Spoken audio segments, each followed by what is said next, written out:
What's up, my locos? This is OG Loco. Going live. Try to get this going.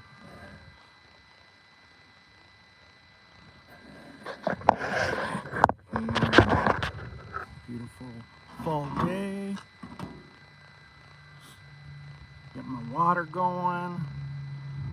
You guys load up, man. We're gonna go on a little ride today. We're gonna go some deep into OG Locos, Dirt Roads, Miss Bingo.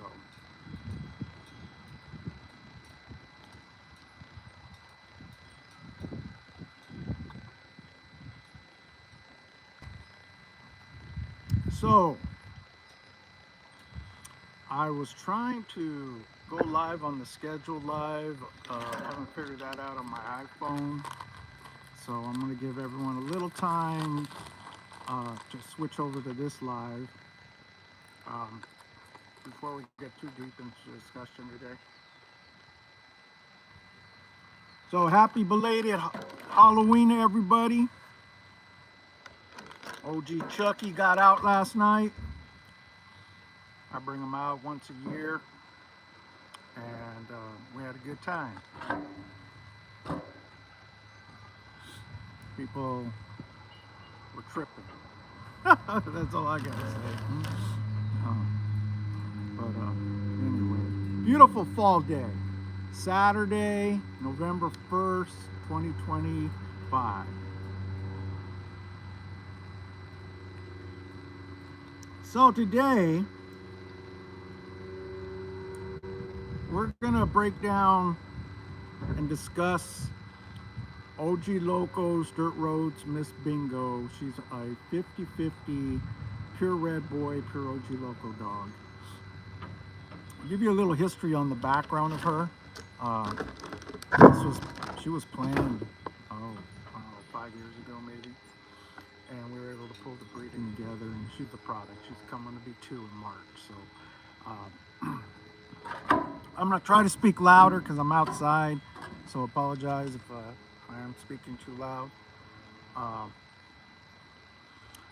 And then go into my belief or my opinion on why the OG Loco Puro Family Red blood clicked with the pure Red Boy blood. And there's some common ancestry in that gene pool that I believe lined up on those dogs to click. So we're seeing a lot of success. Right on, salute everybody. Pull on up. Try to make this a good, entertaining discussion. Now, let me just do my disclaimer. I'm OG Loco, the creator of OG Loco's Old Family Reds. I created my family back in 1990, line breeding off OG's 44 Magnum to the family of dogs that I have today.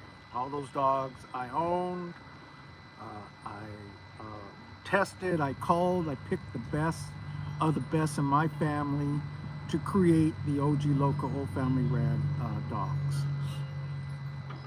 No dogs are bred for any illegal activities. So this discussion and presentation is for education and entertainment only. And we will be getting into some of the history of the dogs. But for current times, these dogs are bred and used for hunting, legal hunting activities, legal working activities. So I breed my dogs to hunt. I hunt fur-bearing animals. A lot of them have gone to hog hunting homes, and they're successful in those homes. So we're really focusing on developing a true working line of Old Family Reds to the old standards. I really focus on trying to tightly line breed off the old Lightner dogs and the old Hemphill Old Family Red-Nosed dogs.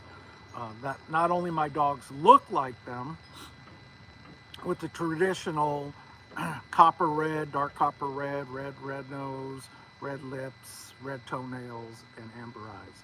So we've kept that phenotypically in the dogs, and then dogs that also work like the old Leichner and Hempfield dogs when they were alive. Very game, very high prey drive, rugged, rough dogs. So I believe I've captured that in my breeding program. And now we're taking it to another level is where do we go from here? How do we keep improving the line so it evolves? And I'll get into how you continue to improve your family of dogs and your line of dogs, keeping to the old traits, the old dogs and the old genes, but also adding new blood to your line to keep it working at a very high level. And that's important. You know, you as a breeder have to continue to improve your working ability of your dogs. You have to look at their strengths. You have to look at their weaknesses. And then you have to look at other families that can help improve your family. So you're keeping within the context of your original genetics, but also adding new genetics to your gene pool to make your dogs better. And that's the progression. That's the evolutionary process of breeding your dogs. So we'll get into that. And Miss Bingo is an example of adding new blood to my old family reds to make them better. So I always like to talk a little bit about philosophy. How do you live to be an OG?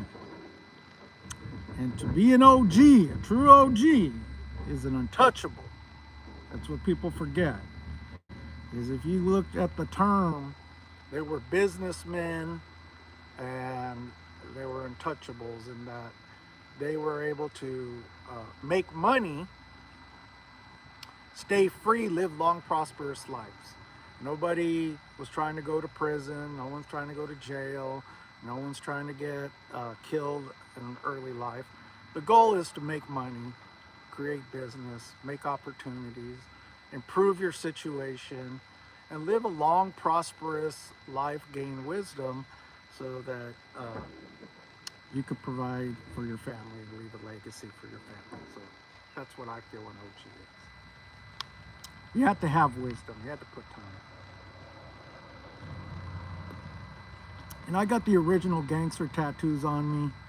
I put them on. I think I had wanted them for a while, but I felt I had to be a certain age to put original gangster tattoos on me, OG tattoos. I had to earn them. I had to gain some respect. And then, you know, once you put them on, you got to be able to, you know, represent them and handle yourself appropriately. You'll get tested a lot. You know, it's like putting anything on. Some people are not going to like it, so they're going to check you or try and check you. But I think I was 35. I think I was 35 when I felt like I was old enough. I'm an independent Chicano biker. I've been riding, God, already 15 years, I think. You know, I think I got my first Harley when I was 20. But I had rode street bikes, Suzuki GSXRs as a teenager, and then I moved to Harleys in 1990 when I got my first Harley and started riding independent. And then, you know, I rode, lived a lot of life, did a lot of crazy shit, got in a little trouble here and there, but nothing too serious. But ultimately, had a lot of fun, you know, a lot of memories. And then when I had reached a certain age was, who was I? What was my identity? What was my road name? And so OG, the original gangster. And a lot of that developed because when I moved from Southern California to where I live now, there was a lot of guys riding and a lot of people representing that were saying they were gangsters, but they weren't gangsters. You know, I was like, nah, you ain't a gangster. You might be a gangster up here, but you ain't a gangster. And I think that was part of where OG, the original gangster, as a road name came into play. Because when I started carrying the moniker, you know, the tattoos, a lot of people didn't know what it meant. It was crazy because this was pre, you know, Sons of Anarchy, pre-mine. This is back in like the early 2000s, like 2000. And I had just moved up here out of state. And there was a lot of people that didn't even know what OG meant, what original gangster represented. They didn't understand it because they weren't raised around it. And at the time, it was more of an urban thing, more like urban pop culture, or not. And it wasn't even pop culture. It was like you were raised in those areas, and you had veteranos, you had OGs. You seen them when you were kids, and it was always part of the Chicano culture, um, uh, which I was raised in, born in East LA, raised in the Inland Empire. So when I took on the road name OG Original Gangster, put on the tats, I represented that, man. I represented it hard. And after a while, people accept you, you know. I don't say everyone likes you, but this was a funny thing. You know, I have a badass heart. I've had Loco for, shit, 25, 30 years? 25 years now. I think I had Loco Club for 25 years. And when I pulled up on him, he was a different style of Harley. No one ever seen a Southern California Chicano Harley. He slammed, you know, was running big old fat tanks on him, and big old 36-inch drag bars, fatties on him, and running straight Jesse Jane hell-bent pipes and 45 Makuni carb and 13-to-1 ratio. So he popped. He was that bike was bad. It still is bad. I still ride him. So I remember pulling up, and then a lot of people see me. I'm bald-headed with piercings and tattoos and Chicano, and they're like, "We never seen a biker like you." But, you know, where I'm living, they hadn't seen really true Chicano bikers, and I was like the first. So that's sort of how OG, the original gangster independent biker, came into play. But I had been riding for years prior to putting on the tattoos. Went to all the runs and stuff. And then as people got to know me, I started going to runs and parties and hanging out. Then the local part came out. I was like, "Oh, motherfucker, you really are local." I go, "Yeah, you know, I guess some people think you are. I think I am." But ultimately, had a lot of fun. So that's a little background on how OG Loco came to play. And then I developed, once I had the road name, and you know, I was running and gunning. Then I already had the pit bulls. I had been breeding them, but when I created my family, and let's see, I got back into breeding, I think in around 2010, 2011. So I think it was like 2011 or 12 when I created the Facebook page to start promoting my family of dogs, getting them out there, because I had been breeding just privately for 20 years. And so I went publicly, and I created the OG Loco O Family Red Facebook page, and using my road name as the representative of my family of dogs. And that's how OG Loco's yard started. I was gonna start showing people how I created the original OG dogs back in 1990, and I was down to one dog, I think 2009, 2010, which was OG Bull. And I felt like, hey, I did it before, meaning I created a family of dogs that was really game. They were, you know, high prey drive. They were killers. I mean, they were straight up killers. So I felt like, okay, let me educate people as an educational process. I'm going to show you how to build your family if you wanted to start your own family of dogs. And I went and acquired a female, Ellison's, no bones about it. And I went through the process, and I was very honest about it. I mean, a lot of successes, a lot of failures, a lot of mistakes.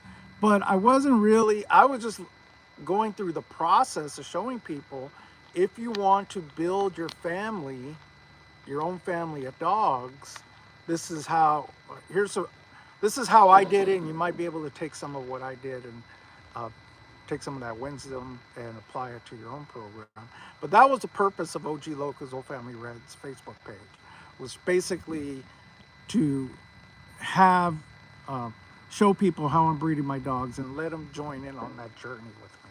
And I had a lot of followers still to this day that have followed me since, God, the early days, 2013, 2014.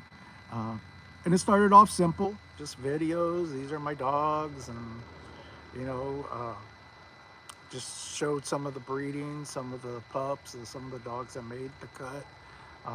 Some of the dogs didn't make the cut, and you know, to where I am today, where I have a family of dogs that are known all over the world. I mean, they're all over the world now. They're followed. I have a big following in other countries. So that was, I think, if anything, was I took one dog in 2010 and line bred off him to create a family of dogs that are known all over the world. So that's, I think, an accomplishment in itself. So that's how OG Loco's yard came into play. That's how, that's who I am. I'm real. You know, I started the YouTube channel, not for views, but to just open another market to educate people on my breeding program. So I started doing these weekly lives. I keep it real, man. I'm probably too transparent and too direct. I just say what I say, and some people like what I say, some people don't. Maybe I get views, maybe I don't, but I don't give a fuck. I mean, and that's really where you gotta be. If you're gonna do your own program, you really can't give a fuck what other people think. You gotta do you, and I do me. And then everybody gotta do themselves, and they gotta carve their own way, plow their own way in life of what they want to be and what they want to accomplish. So we'll keep that real here. So a little philosophy, you know, how do you live to be an OG? Some of the shit that I learned along the way.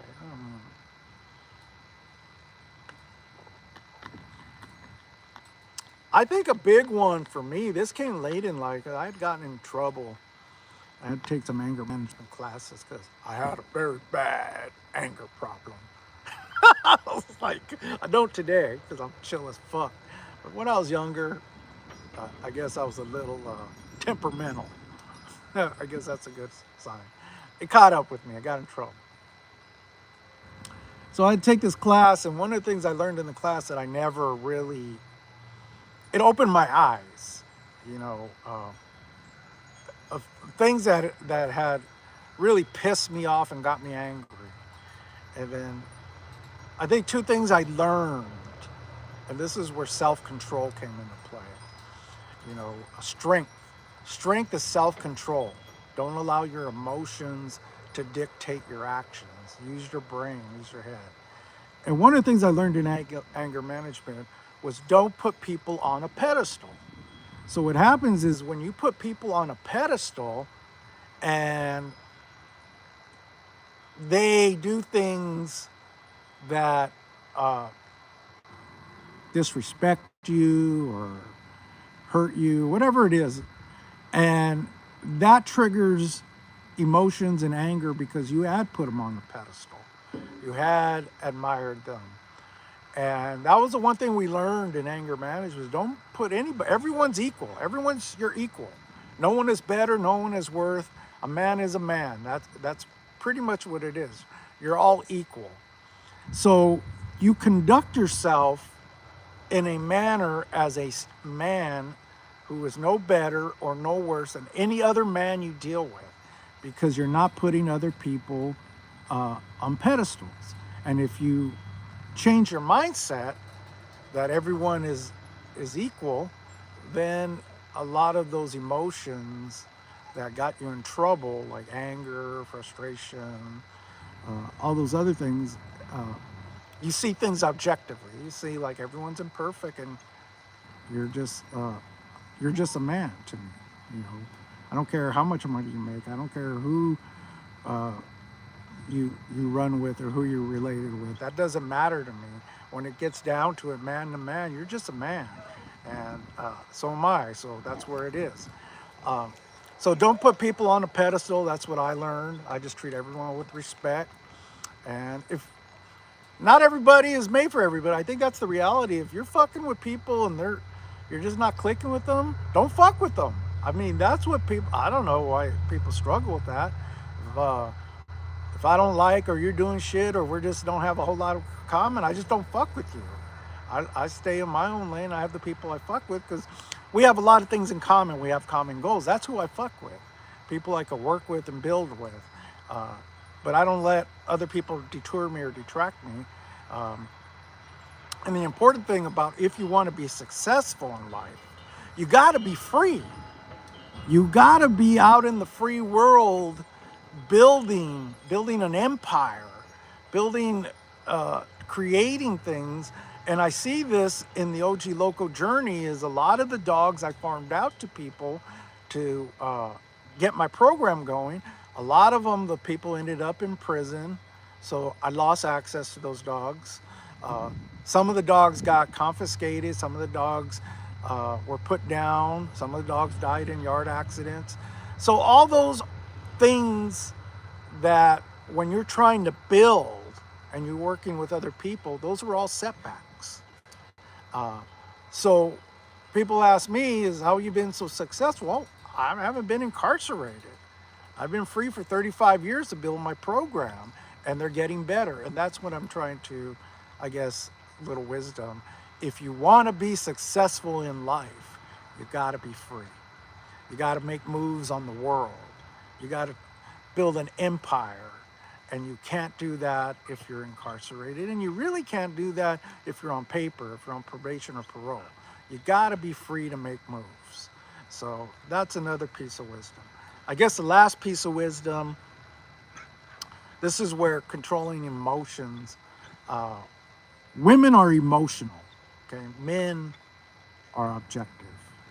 So if you are allowing your emotions to dictate your decisions and your behavior, you need to take a step back. Because what I learned was nobody can make me feel any way. Anger, jealousy, fear. Only I can make myself feel that way. So if I'm allowing another person to make me feel angry, jealous, or fearful, or scared, or vindictive, I've given up my power as a man to someone else, meaning that person has control on how I react and how I feel. Nobody in this world controls how I act and how I feel. I control my own destiny in life. So that was the other piece of philosophy. Don't give up your power to other people. Always be objective, always control your emotions, and always think about before you act to make the best decision for you, your family, and your future. So that's a little OG philosophy. And you'll keep riding, man. You'll stay free and live in the free world and all the things you love doing in life. And that, I'm a testament to that because I've screwed up a few times and they tried to derail me, but like I tell everybody, I'm still standing. Anyway, we'll get into the dogs now.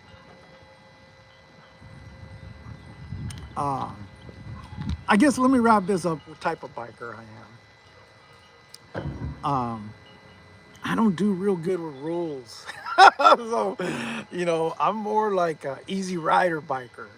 I take off and I just let the road. I never know where I'm going. I'm just a free spirit going in the wind. And it's about the journey and the adventure for me because I'm easy to get along with, so I make a lot of friends and I go with the flow. So part of the easy ride. Hey, shut up. That's Bingo. She can get loud. I'm gonna try to keep her quiet. Uh, so being more a traditional like easy rider type biker where I just roam. I roam. I go for the adventure. I meet people, and I've had a lot of experiences. Is like where I woke up, I didn't know where I was going. And shit, by the end of the night, I got 5 new friends. We're having a good time. And I got a lot of fun and a new woman on my arm. And I'm like, shit, I didn't know my day was going to end up like this, because that's what life's about. It's about the journey. You know, you just wake up every day and it's like, I don't know, let's see what happens. It's like rolling the dice. And hopefully, you know, if you're open-minded and about the adventure, then you end up going, damn, today was a good day, and I did not wake up thinking it was going to end this way. So, and that's good and bad. You know, hopefully it's always good. I had a good time, but you never want it to end up in a bad time. I've ended up in a cell before a couple times, looking at the fucking concrete and say, dude, you're way too fucking smart to be in here. You got caught slipping. And that was my fault. That was no one's fault. And then last time I got caught slipping and got caught up, I said, it'll never happen again. I'll never go to jail again. And as far as I'm concerned, that'll never happen, because I'm committed to not ever going back to jail again. So it's not a place I like. It's not a place I want to be. And I'm smarter than that. You know, and I think that's what you got to say is, you were smarter than that to be locked up in here. And it was my own fault, not blaming anybody. So having said that, I don't know if you guys saw the live I did yesterday on Miss Bingo's Pedigree. I broke down her pedigree on Facebook. I'd recommend you go see it. I had to share the screen, and I opened up her pedigree and broke it down and sort of put it together. And I was thinking about it last night after I did it. Why did the OG Loco blood, OG Loco family red blood, the pure stuff, click with the pure Red Boy through the Banks Haymaker blood? And I was thinking about it because I really broke down Haymaker's pedigree, and I got a really good understanding on how those Red Boy dogs are bred, and how the pure Red Boy dogs are bred, and how they put them together. So whether you believe Red Boy's pedigree or not, Bass's Cleo's pedigree has never been questioned. And Bass's Cleo's pedigree, who Red Boy was bred to, is in all the pure Red Boy dogs' pedigrees. Okay, so genetically, Bass Cleo's blood runs in all the pure Red Boy. And it's highly concentrated because those dogs, when Red Boy was bred to Bass Cleo, were the dogs that they line bred and inbred off of. So Bass Cleo is highly concentrated. When you look at Bass's Cleo's pedigree, she was basically genetically a 3-way cross. Heavy Colby with some old family red, Klaus, and Ross Red Devil. Actually 4. So 4, those were the 4 primary families in Bass's Cleo. Blended, really line bred to create her. So you got the Colby Dime stuff, you had the Ross Red Devil stuff, you had some Klaus Kaido stuff, I believe, in there. Might have been some Stabber, Klaus Stabber. And then you had some old family red farther back in Bass's Cleo. And so that blood is in the current Red Boy dogs, highly concentrated. If you believe Red Boy's pedigree, he is bred very similar to Bass's Cleo. He had the Colby with the Ross Red Devil, and I think he had some Klaus and Old Family Red in him. So either way, Bass's Cleo and Red Boy were very similarly bred, other than I think Red Boy's pedigree had more Colby blood than Bass's Cleo. But it was pretty much the same family, a 3-4-way cross. And it's been blended and blended for 35, 40 years now. So you got these pure Red Boy dogs that are pure in their own form now, but they're a product of these 4 families that created Bass's Cleo and Bass Tramp Red Boy. So I got that understanding yesterday. I was like, okay, that's the way I would describe the pure Red Boy dogs today. They are a pure blend of Colby, Ross Red Devil, Klaus, and Old Family Red. So then I was like, now I got an insight on why I think it clicked with my pure OG Loco blood. So when you look at OG Loco's Old Family Reds, are heavily Hemphill Klaus and Hemphill Wilder blood for, I don't know, 50, 60 years now. Heavy on that blood with the Wilder's Red Satan, with some Serona blood in there, and some Woods Wilder blood. So it's but it's more heavily bred on the Old Family Red Nose blood, the Hemphill Lightner blood, okay, than the Red Boy stuff. But when I broke down 44 Magnum's pedigree, I kept seeing, I knew in the back of my head, he was very similarly bred to the modern day Red Boy dogs, to Red Boy and Bascleo blood. So he was double bred Kipling Serona Cohort. If you guys get a chance, look up Kipling Serona Cohort pedigree. And Cohort was a 3-way cross 2 or a 4-way cross 2. He was heavily on the Hemphill Klaus blood with some Ross Red Devil and Colby. The 4 dogs that created Red Boy and Bascleo. And 44 Magnum was double bred Cohort. And I go, I see it now. I see the common ancestors. And what I think what the kicker was for me was I always knew 44 Magnum was heavy on the Hemphill Klaus blood. And I knew he had the Colby out through Fonseca's pincher, some Colby Heinzel stuff in him. But it was the Ross Red Devil blood that I found that was the kicker for me. I was like, okay, so that 4-way cross again. Now I blended that blood in 44 Magnum through inbreeding, through line breeding for 35 years, that it's the same family of dogs that Red Boy and Bascleo is. Now we're adding the 44 Magnum. Same blend, but a little different, but the same blend of dogs. And then we have more of the pure Old Family Red Hemphill Lightner blood in there. So that's the way the pure OG Loco dogs are. Hey, just trying to get a cat. Bingo! I want to keep her quiet or you guys won't hear me.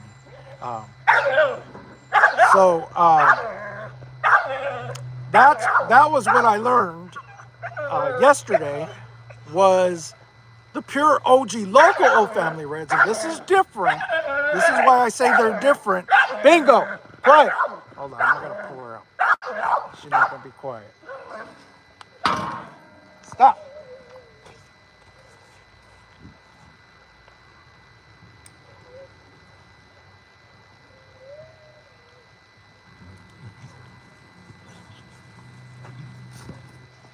That's the one thing about these Red Boy dogs. They are loud. So she is loud and hard to keep quiet when she gets excited. So, say hi to everybody, Bingo. So I'm just going to keep her here. Then I'll pull her up and talk about her. So when you look at the OG Local Old Family Reds, which are different than other Old Family Red strains, because I do have a lot of the Klaus Stabber blood in my dogs, and I have a shot of Colby in there, which is the Colby Dime, and then I have the Ross Red Devil in there. So those dogs play a role in the pure OG Local Old Family Reds, which are slightly different than other Old Family Red strains, where most of the other Old Family Reds were bred by Jake Wilder. So Jake Wilder crossed Hemphill Geronimo 2. He crossed them on different dogs, but they created the Hemphill Wilder dogs, which were a little different than the ones I have, because I have these heavy Klaus in there, and I have the Ross Red Devil in there, and I have the Colby Dime in there, blended with the pure Hemphill Geronimo Red Dixie stuff. So that's where I say OG Local dogs are a little different, and it is because of that blend why I believe the OG Loco dogs clicked with the Red Boy dogs. So when you look at 44 Magnum, he was heavily bred Serona Motorhead. I think my dogs might be the purest Serona Motorhead dogs in the world today. And Motorhead, if you look at his pedigree, he was heavily Klaus Stabber with a little out on Skaggs Firefly, which was a pure Hempfield dog, pure old family red-nosed dog. And they bred Serona Motorhead to Serona's Calamity to produce Kipling Serona Cohort. Serona's Calamity brought in the Ross Red Devil blood. So when they did that breeding, and she brought in the Colby blood. So when they did that breeding of Serona Calamity to Serona Motorhead, they ended up blending the Hemphill Klaus blood with the Ross Red Devil Colby blood, and similar to what they did with Red Boy, the Red Boy dog. Similar genetics and to the Red Boy dogs. You got that highly blended in my 44 Magnum dogs. And then I added a big dose, heavy dose of pure Wilder Red Satan, some pure Hemphill stuff through the Woods Wilder blood. So I added more and more of that old family red, pure old family red off the Hemphill blood to my dogs. So as I started breeding my dogs and started testing and calling them, and I started picking the best ones, I got them back to a really high level working ability. These dogs were banging, man. I mean, they were putting in work. And I was like, okay, I got these dogs. Not only do they look like the old Leitner and Hemphill dogs, they're working like them. They're straightforward, serious bulldogs with finishing ability. And I had gotten that out of my pure OG Loco dogs. But I knew I was breeding tight, really tight. And I think the OG Loco dogs may be the purest family of old family reds today. I wouldn't say they're the purest Hemphill dogs today, because I think some people had just basically bred brother and sister, or they're just all Hemphill Geronimo Red Dixie for a long period of time. But OG Loco's old family reds, I think, are the purest family today, because I use 4 siblings. When I bred OG Loco's bull, OG Bull, to Allison No Bones About It, when I started breeding again in 2012, 2013, the dogs I produced, similar like what they did with the Red Boy dogs, I ended up line breeding off OG Bull and Ellison's No Bones About It, using their pups, using the best of their pups to cross on each other. And I ended up, when you look at a lot of my dogs today, they're going to have 4 of the siblings in their 4-generation pedigree. So they're going to have OG Kratos, OG Ruger, OG's Lulu, Stort's OG Loca's Bella. They were all litter mates out of that breeding that I blended together. And here I am 4 or 5 generations later, that is a very pure, genetically pure family today. And I needed an out. I need an out now. I can't go too much farther pure before I start seeing problems. And I got some pretty tight old family reds right now. So the thinking was, how do I prepare for the future?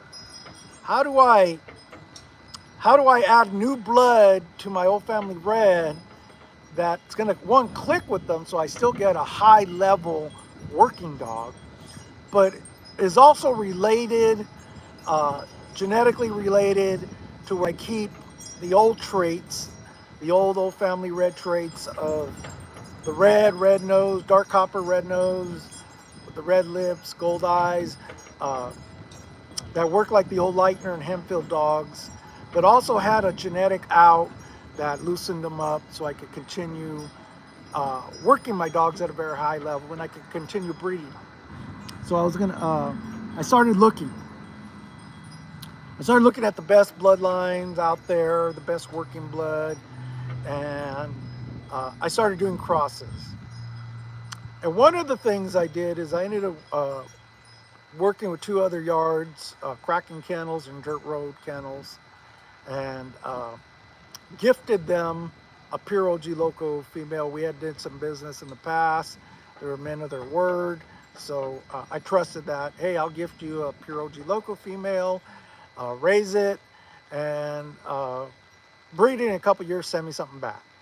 And Dirt Road had a pure Banks Haymaker dog, inbred Hanks Haymaker dog, that I really liked on his yard. And I said, hey, when you get a chance, just breed her to him, send me something off that, and I'm good, man. You know, we're good. You know, I gave you a dog, you gifted me one back. We're good. We don't owe each other anything after that. So I got Bingo out of that. Say hi, Bingo. Huh? Say hi, Bingo. I got Bingo out of that breeding. And it took a few years to get her. It wasn't, you know, I got her, she's what, 2 now? I got her about a year and a half ago. So basically, you know, I'm doing my program, I'm doing my own thing. I got the Mayday crosses, I got the Chinaman crosses, I got the pure stuff. And then Bingo became a new genetic source in my yard. I didn't know if she was going to work out or not. It was one of those things, you get a dog, you have high hopes, but she's a pup, and you just basically say, well, I'll let her grow up and let her mature and let her show me who she is. She had, you know, it's genetics here. She had to just show me who she is. And Bingo, you know, she started working. She was really hot. And I started seeing those pure Red Boy traits in her. A very hyper dog, high prey drive dog, very loud. You know, she's my loudest dog on the yard. Loved to work. She took to the flirt pole right away, to the tug, and she was just putting in work. And she was obsessed. So I could actually, when she was younger, I used to be able to let her loose, and she would go grab the tug and bring it to me. And you could work Bingo for an hour on that tug or flirt pole, and she wouldn't bother the other dogs. She wanted to work. She was the type of dog that she was focused, and she was intense and obsessed with the tug. I even had my granddaughter come over, and I said, gave her a flirt pole. I said, go play with Bingo, turn her loose. And she would work Bingo for an hour. And Bingo was she was just focused. So that became Bingo. She started showing me traits that is what I thought I would get from the Red Boy blood. Okay, I started saying, okay, I see it. I see the high prey drive, high energy, straightforward focus, and just let her mature and mature. And she's a very loving dog, actually. She's actually a very good dog, very people friendly. So that's where Miss Bingo is. Now, Miss Bingo has turned on. She is a bulldog, and she will bang. So I cannot let Miss Bingo loose anymore. And she is a cat killer. But Miss Bingo, she'll get it on. She gets along with the males, but she'll get it on with the females. So she's actually a little bit of a bully, to be honest with you. She'll start picking on them. And the big older females, it's on. They don't tolerate the bullying. But the pups, I've noticed she'll bully them a little bit. So I have to watch her with the pups. But that's Miss Bingo. More to come from her. She's going to now anchor my new Red Boy Old Family Red strain. So what I was thinking was, as I move into the future, next 5 years, I start blending the Red Boy blood into my OG Loco blood like they did when they created the Red Boy dogs and the way they created 44 Magnum. Just line breeding, inbreeding off her, and blending it together over 3-4 generations, And then hopefully by blending all that blood together, what I'm really doing is just stacking and blending the genes off the old Colby blood, the old Hemphill Klaus blood, and the old Ross Red Devil blood, because there isn't no other blood up close in that. Those are the predominant families in these dogs. And as I continue to move forward, I'm going to end up producing the dark copper red, red nose, red lips, gold eyes that look like the old Hemphill Lightner dogs, but also have a new genetic source in them to loosen them up with all the traits of the Red Boy dogs. The high prey drive, the straightforwardness, the wind, things that you would get from a pure Red Boy dog. So that's the goal with Bingo, bringing her on the yard. And I love the way it clicked. I mean, I love all my crosses, but all the crosses are slightly different, and she is representative of what a Red Boy dog would be to me. So she's going to bring that family traits to my yard, the Red Boy, old family red traits. And I think eventually, I don't know how much longer I could breed pure to where now I have to basically breed Red Boy, old family red crosses and blend them together. But I think that's the future because it's all a red family and it's all similarly bred. So I'm going to keep that pure red line, the recessive red line going with the Red Boy and the old family red that have similar genes of the Colby, Hemphill, Klaus, and Ross Red Devil blood, and just keep moving forward with that.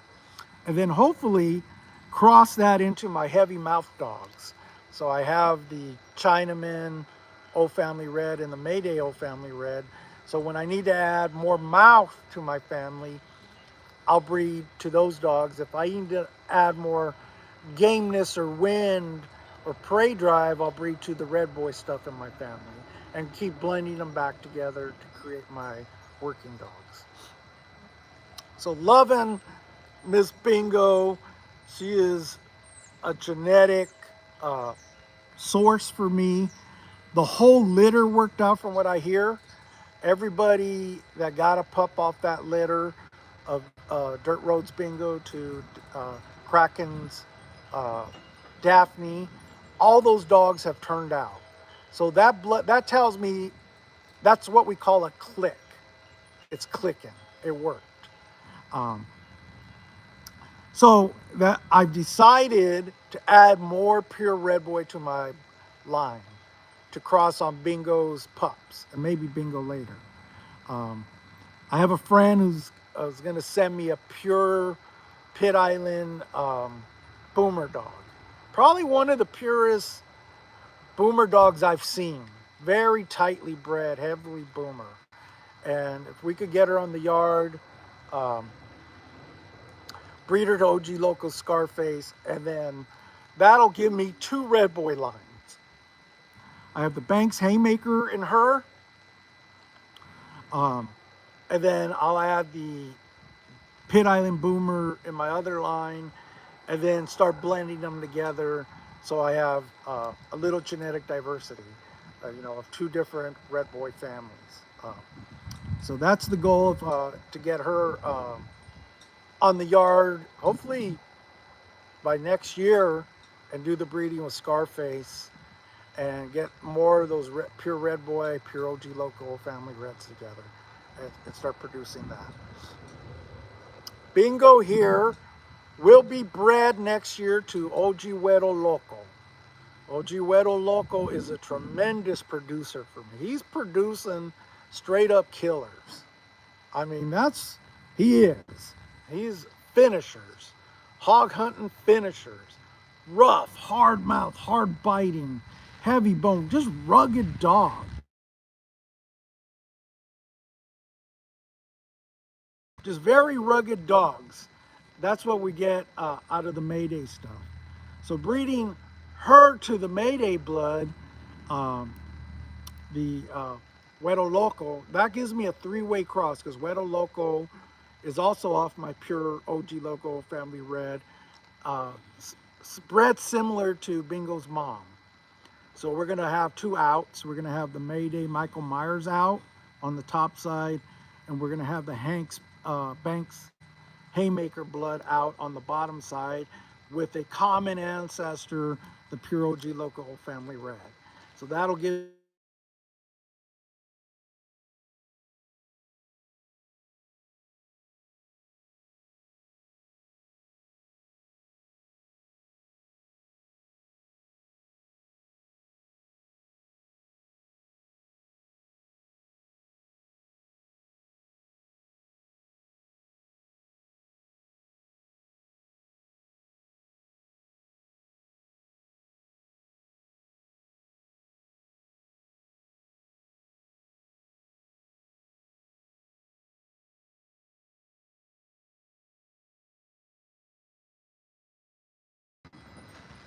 So when we do that breeding, we'll see what we get.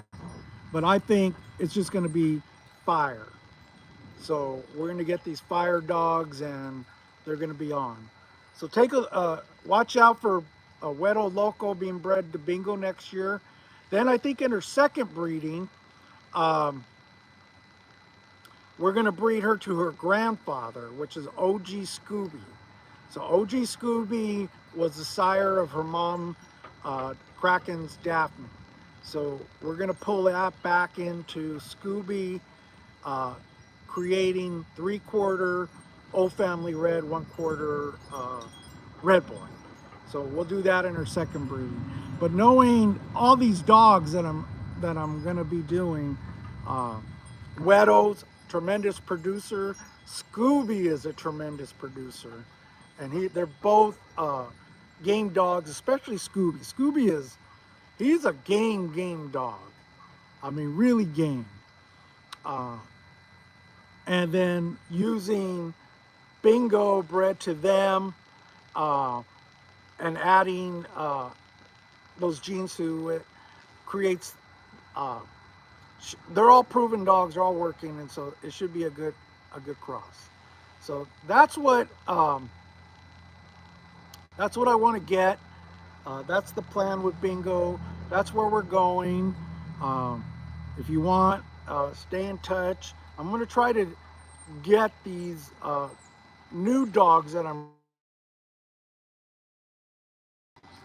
trying to get these new dogs uh, that I'm breeding into working homes to see if the blood works in other yards. Just stay in touch, follow me, and we'll see where we go. So I got to check out, man. People are blowing my phone up, and it's interrupting my live. Uh, but thanks for sticking with me. I just wanted to feature OG Locos, Dirt Roads Miss Bingo. I would encourage anybody that is looking for quality, pure Red Boy stuff, get a hold of Dirt Road and breed to his Bingo dog. He's a very game dog and a very good producer. Um, and then get a hold of me if you want some of the OG Local Family Red blend that we're currently with. So, thanks for sticking around. Next week, let's see. Um, I'll feature another dog next week. I don't know. Maybe gingerbread. Maybe I'll do gingerbread.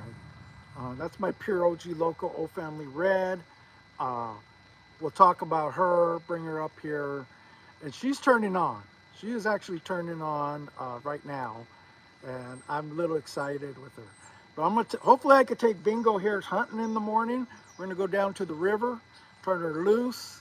She loves to hunt, so we'll see if she could catch anything. But she's coming to that age now. She's been worked for a couple years, and now it's time to get some real life hunting training down on the river and see if she could catch something. And I'll try to film that. I doubt we'll catch anything, but I want to just get her out there in the environment, get her around the smells, get her around the terrain, and get her to hunting. Basically, I want her going through bushes. I want her looking for stuff. So um, we'll get that done tomorrow. So thanks for sticking with me, man. Stay free. Love those dogs. Keep them working. And we'll check in next Saturday. I'm out.